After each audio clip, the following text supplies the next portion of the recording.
I'm not even sure how this happened, but LaVar Ball somehow found time in his busy schedule to do the exact thing every Lakers fan was afraid of the moment they drafted Lonzo. Criticize the coaching staff. Yep, he told Eric Pincus, a Bleacher Report, this about Luke Walton and his staff, quote, "They're soft. They don't know how to coach my son." I know. This is going to shock you. He said, "I know how to coach him. I know. Get off your fainting couch. He's been away from me too long. I see tendencies in his game. They are trying to baby him a little bit." And look, I mean, you guys know how I feel on the LaVar Ball front. We don't talk about him on this show when he goes out and markets his shoe because I respect his hustle, but he's not paying me for that. And most of what he says is just marketing his shoe. This actually could have an impact on Lonzo and sort of, you know, when you're coach, you're a rookie and your dad's out there saying that the coaches are, I mean, come on, this is strong language. This is what happened with his other sons in their high school. He would sit in the stands and yell at the coach. Did he try to get the high school coach fired, or did he get the high school coach fired? Left, I don't remember. So I don't know. I don't remember if it got fired, but this is what he did.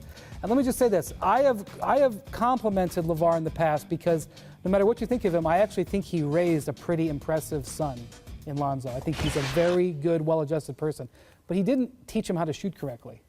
And so it's time to graduate him off to the professional coaches, and that also means respecting those coaches and the boundaries. This is not helpful to anybody. If he has something he wants to say, he can say it to Lonzo or Lonzo's agent. He doesn't need to be saying it in public like this. Well, you asked what the reaction is, right? My reaction is just, yep, I mean, it was going to happen at some point. Like, just happens to be now, right? I think this is what we were all fearing is that, wait, when is he going to get too involved with the Lakers? When is he going to be somebody that has Magic Johnson making comments saying, we don't worry about the family of our players and what they have to say, and so everything else, and we trust our coaches. This is the danger. And so now you're starting to create some sort of issues within that team, perhaps. And you've already got Lonzo Ball probably not being the favorite person in that locker room when he walked away from a fight and just kind of turned away. And so I do think it could create more problems for LaVar and for Lonzo. And this is what we've been saying from the beginning. If you're creating problems for your son, then you need to just step away and stop talking so much. What an idea. That's so interesting. We might need to send that tape up. Let's move on to a somewhat dicey moment in the Thunder-Pelicans game. Boogie Cousins ejected last night in the third quarter for elbowing Russell Westbrook in the head. Officials giving Boogie a flagrant 2 after reviewing the video, but now that you have reviewed the video, Izzy, did he deserve to be ejected for this? Was this a sell from Russ? This one's tough. This one's tough for me because just in terms of intent, in terms of what, I do not think he meant to elbow Russell Westbrook in the head. If you look, he was sort of aiming down, hit him in the shoulder, and it slid up.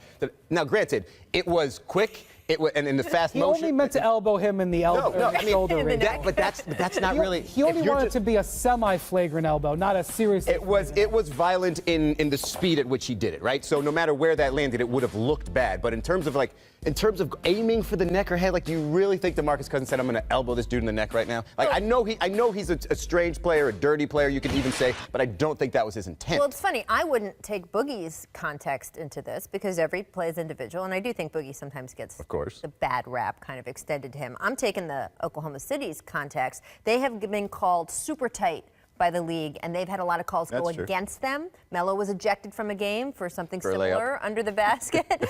So I think if you are the Thunder and you have complained to the league about, hey, you know, we didn't mean to do it, and you are told by the league intent doesn't matter, the minute you make contact with someone else's face, I don't think it's unfair. I don't think it's unfair based on the rule. First off, they called it a flagrant 1 at first, and then they went and reviewed it, and they saw him load up right there and hit him. So it's a flagrant 2 foul. No, there will not be further discipline. His penalty was sitting out the fourth quarter and half of the third in this game.